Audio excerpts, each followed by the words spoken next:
Hello everyone!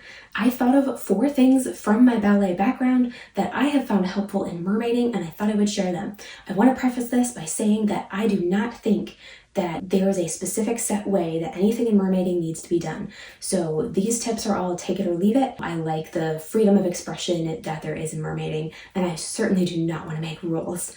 But these 4 things I think can be helpful in creating kind of an airiness and flowiness if you want that, when you want that. So I thought I would share them. The first thing that I think is most important is keeping your shoulders down. You can do just about anything you want with your arms as long as your shoulders are down. It's gonna look graceful. And when you're thinking about shoulders down, what I think of the bottoms of my shoulder blades kind of coming down and together. So it would be like, if you stick your shoulder blade out, it's like this bony part of your shoulder blade. Think of bringing both of those like this, down and together. So you're going, so you don't have to pull them really far back, and you don't have to shove them really far down and forward. You just kind of whoop, like a little whoop. And that also kind of opens up your chest. So even if you're raising your arms, your shoulders staying down. I think that this looks more graceful than this does.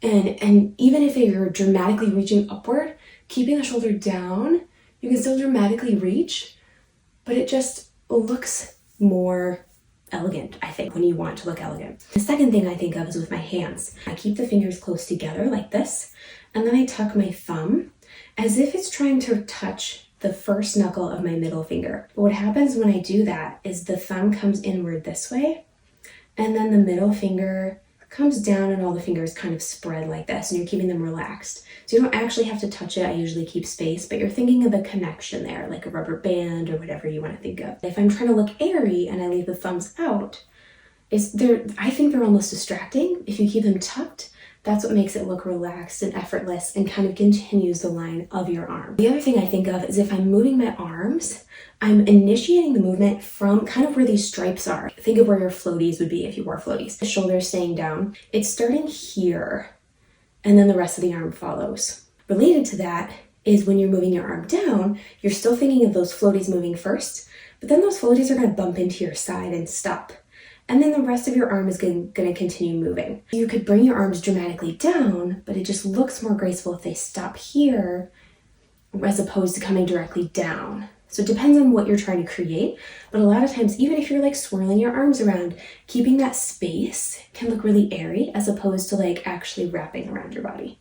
Okay, to recap, the 4 things I think of are shoulder blades back and down like this, and thumb loosely connected to that first knuckle of your middle finger. That's the second thing.